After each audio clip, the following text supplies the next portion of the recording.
사랑하는 여러분, 오늘 우리의 삶 속에서 잠시 멈추어 평안이라는 단어를 깊이 생각해보는 시간을 갖고자 합니다.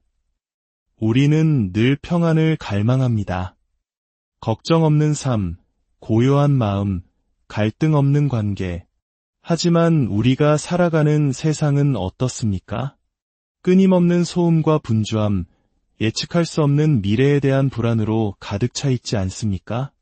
오늘 우리가 함께 나눌 이야기는 세상이 주는 일시적인 고요함과는 차원이 다른 영원하고 흔들리지 않는 평안에 대한 이야기입니다.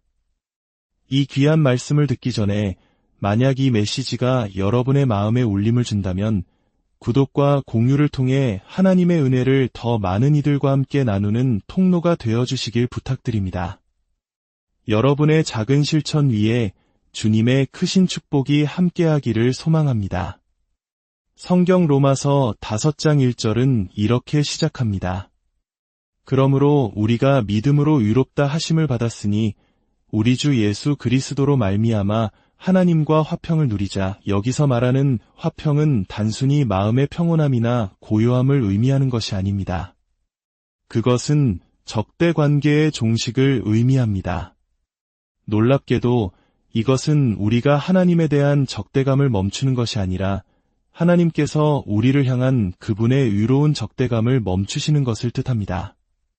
혹시 여러분은 우리의 죄 때문에 거룩하신 하나님께서 우리를 적대하실 수밖에 없다는 사실을 알고 계셨습니까?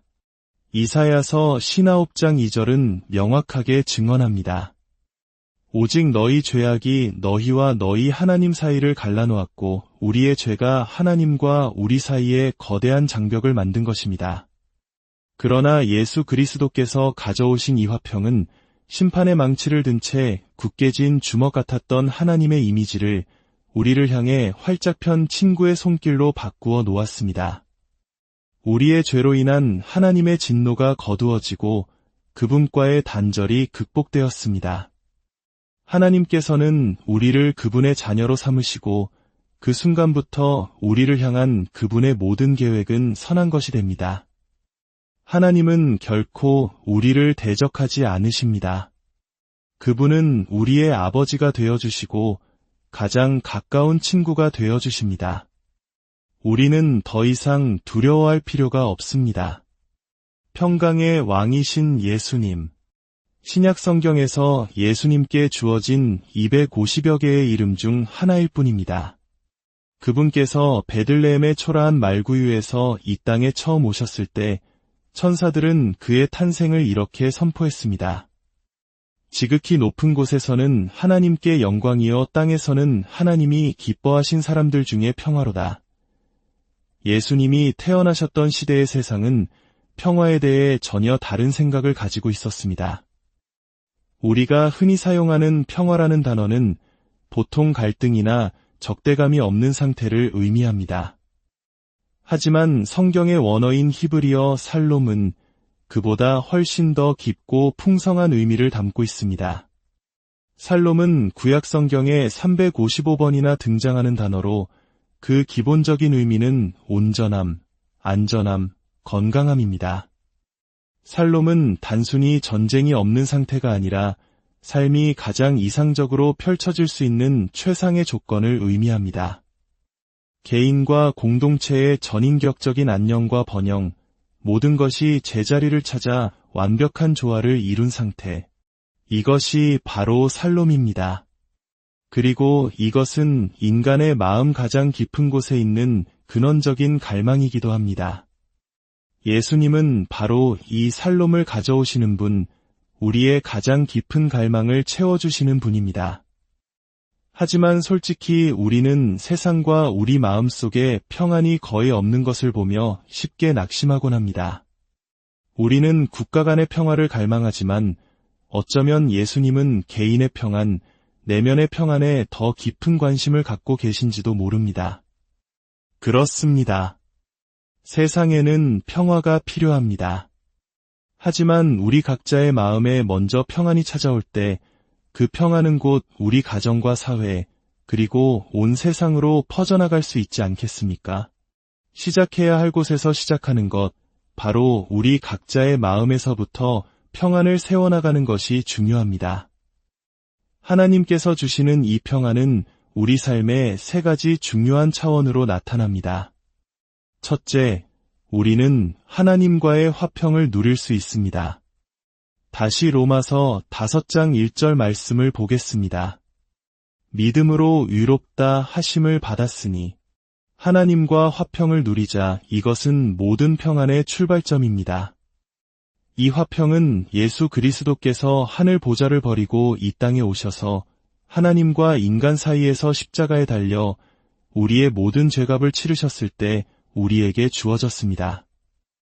우리를 하나님으로부터 갈라놓았던 죄의 장벽을 예수님께서 허무신 것입니다.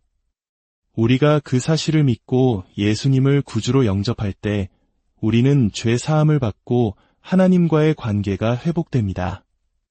그제야 비로소 우리는 믿음으로 의롭게 되어 하나님과 화평을 누린다고 고백할 수 있게 되는 것입니다.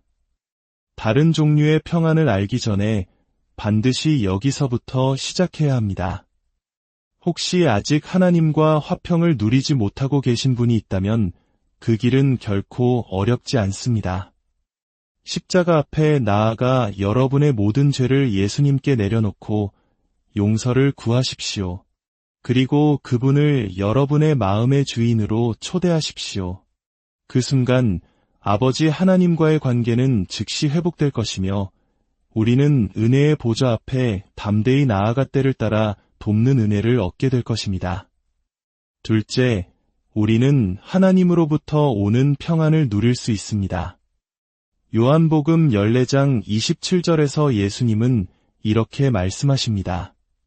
평안을 너희에게 끼치노니 곧 나의 평안을 너희에게 주노라. 내가 너희에게 주는 것은 세상이 주는 것과 같지 아니하니라. 너희는 마음에 근심하지도 말고 두려워하지도 말라. 예수님께서 이 말씀을 하셨을 때는 십자가의 끔찍한 고난을 바로 앞둔 폭풍 전야와 같은 상황이었습니다. 모든 것이 순조로울 때 평안을 누리는 것은 누구에게나 가능한 일입니다. 가정이 화목하고 건강하고 경제적으로 어렵지 않을 때 느끼는 평안은 세상 사람들도 누리는 평안입니다. 그러나 예수님이 주시는 평안은 다릅니다. 인생의 거친 폭풍우 한가운데서 모든 것이 무너져 내리는 것 같은 절망적인 상황 속에서도 누릴 수 있는 고요함, 그것이 바로 하나님으로부터 오는 평안의 증거입니다. 이 평안은 단순히 불안을 억누르는 긴장 상태가 아닙니다. 겉으로만 평온한 척하는 것이 아니라 마음 깊은 곳에서부터 솟아나는 조용한 샘물과 같은 평안입니다. 부활하신 예수님께서 두려움에 떨며 문을 걸어 잠그고 모여있던 제자들에게 처음 나타나셨을 때를 기억하십니까? 그분은 그들 한가운데 서서 말씀하셨습니다. 너희에게 평강이 있을지어다. 그리고 그 다음 예수님은 자신의 손과 옆구리의 상처를 보여주셨습니다. 이것은 단순히 자신이 누구인지 증명하기 위함만이 아니었습니다. 바로 이 상처 때문에 내가 너희에게 평안을 줄 수 있다고 말씀하시는 것과 같았습니다. 십자가에서의 죽음이 우리에게 이토록 간절한 평안을 선물할 수 있게 만든 것입니다. 셋째, 우리는 하나님의 평강을 누릴 수 있습니다. 이것은 평안의 절정입니다. 빌립보서 4장 6절과 7절은 이렇게 말합니다. 아무것도 염려하지 말고 다만 모든 일에 기도와 간구로 너희 구할 것을 감사함으로 하나님께 아뢰라. 그리하면 모든 지각에 뛰어난 하나님의 평강이 그리스도 예수 안에서 너희 마음과 생각을 지키시리라. 여기서 지키시리라는 표현은 마치 보초병이 성문을 굳건히 지키는 모습을 연상시킵니다. 우리의 마음과 생각은 죄책감, 걱정, 이협, 혼란, 불확실함과 같은 적들에게 끊임없이 공격당합니다. 그때 모든 인간의 이해를 뛰어넘는 하나님의 평강이 강력한 군인처럼 우리 마음의 문 앞을 지키며 평안을 파괴하려는 모든 것들을 막아준다는 것입니다. 내 마음을 지키기 위해 하나님의 군인이 문 앞에서 밤낮으로 보초를 서는 모습을 상상해 보십시오. 얼마나 든든합니까? 더 놀라운 것은 하나님의 평강이 밖에서 우리를 지킬 뿐만 아니라 평강의 하나님께서 우리 안에 거하시며 우리를 보호하신다는 사실입니다. 빌립보서 4장 9절은 그리하면 평강의 하나님이 너희와 함께 계시리라고 약속합니다. 하나님의 평강보다 더 좋은 것이 있다면 그것은 평강의 하나님 그분이실 것입니다. 하나님의 평강이 밖을 지키고 평강의 하나님이 내 안에 계시니 우리는 어떤 스트레스 속에서도 잠잠할 수 있는 것입니다. 그렇다면 이 놀라운 평안을 어떻게 우리 삶 속에서 가꾸어 나갈 수 있을까요? 하나님의 평안이 우리에게 오는 4가지 길이 있습니다. 바로 성령님, 예수님, 하나님의 말씀, 그리고 기도입니다. 첫째, 성령님을 통해 평안을 누립니다. 예수님은 하늘로 돌아가시면서 대신 보혜사 성령님을 보내주시겠다고 약속하셨습니다. 성령님은 예수님처럼 한 장소에만 계시지 않고 예수를 믿는 모든 사람의 마음속에 들어오셔서 영원히 함께 하십니다. 갈라디아서 5장은 성령의 9가지 열매를 말하는데 그중 하나가 바로 화평입니다. 성령께서 내 삶을 다스리실 때 평안은 필연적으로 맺히는 열매입니다. 내 주변의 세상이 온통 소란스러운데도 내 마음속에 고요함이 있다면 모든 것이 무너져 내리는 것 같은 순간에도 괜찮아, 하나님이 함께 계시니 이겨낼 수 있어 라는 작은 속삭임이 들린다면 그것이 바로 성령께서 내 안에서 일하고 계시다는 증거입니다. 둘째, 예수 그리스도 안에서 평안을 누립니다. 예수님은 말씀하셨습니다. 세상에서는 너희가 환난을 당하나 담대하라, 내가 세상을 이기었노라. 우리의 평안은 문제없는 환경에 있지 않고 모든 문제를 이기신 예수님 안에 있습니다. 욥기 34장 29절에 숨겨진 보석 같은 말씀이 있습니다. 주께서 평안을 주실 때에 누가 감히 그것을 막을 수 있겠는가? 하나님께서 우리 마음에 평안을 주시면 이 세상 그 누구도 그 어떤 상황도 그것을 빼앗을 수 없습니다. 평강의 주님이신 그분이 여러분의 삶 모든 영역에서 늘 평안 주시기를 기도합니다. 셋째, 하나님의 말씀을 통해 평안을 누립니다. 시편 119편 165절은 노래합니다. 주의 법을 사랑하는 자에게는 큰 평안이 있으니 그들에게 장애물이 없으리이다. 성경은 여러분의 평안으로 가는 열쇠입니다. 삶이 힘들고 어떻게 해야 할지 모를 때 설교 준비를 위해서가 아니라 오직 나 자신의 도움과 격려를 위해 성경을 더 깊이 읽으려고 노력해 보십시오. 하나님의 말씀은 우리 삶 속에서 테러와 같이 갑작스럽게 찾아오는 불안과 염려에 맞서는 강력한 무기가 되어줄 것입니다. 마지막으로 기도를 통해 평안을 누립니다. 바울은 우리에게 염려할 것은 아무것도 없고 기도할 것은 모든 것이며 감사할 것은 모든 일이라고 말합니다. 염려의 보따리를 하나님께 기도로 모두 내려놓고 이미 행하신 일들에 대해 감사하기 시작할 때 불안은 눈 녹듯 사라지고 그 자리에 하나님의 평강이 채워지기 시작합니다. 아무것도 염려하지 말고 모든 일에 기도하며 범사에 감사하십시오. 이것이 결코 실패하지 않는 평안의 공식입니다. 몇 년 전 시카고에서 열린 한 목회자 콘퍼런스의 강사로 참석했을 때의 일입니다. 일정을 마치고 다음 날 아침 일찍 집으로 돌아오는 비행기를 타기로 했습니다. 새벽 2시 30분에 일어나 공항에 도착했는데 제가 탈 비행기가 1시간, 그리고 곧 2시간 연착된다는 안내가 나왔습니다. 항공사 직원에게 이유를 물으니 시카고 상공에 거대한 폭풍우가 머물고 있다는 것이었습니다. 그녀는 저를 데스크 안쪽으로 불러 컴퓨터 화면을 보여주었습니다. 화면 속 시카고는 온통 붉은색의 거대한 폭풍 덩어리에 삼켜져 있었습니다.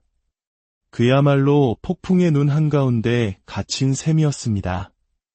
어떤 비행기도 뜨거나 내릴 수 없는 상황이었습니다. 저는 다시 편안한 의자에 앉아 커피를 마시며 컴퓨터 작업을 시작했습니다. 잠시 후 제가 화면에서 봤던 그 맹렬한 폭풍우가 도시를 덮치는 것을 창밖으로 목격했습니다. 비바람이 거대한 유리창을 세차게 때렸고 창문이 바람의 압력에 흔들리는 것이 보일 정도였습니다. 바로 그 순간 저는 진실의 순간을 맞이했습니다. 저는 분명 폭풍에 둘러싸여 있었습니다. 아니, 폭풍의 가장 중심부에 앉아 있었습니다. 하지만 저는 따뜻한 커피를 손에 들고 편안한 의자에 앉아 안전하게 제 일을 하고 있었습니다. 저는 폭풍우 속 피난처에 있었던 것입니다.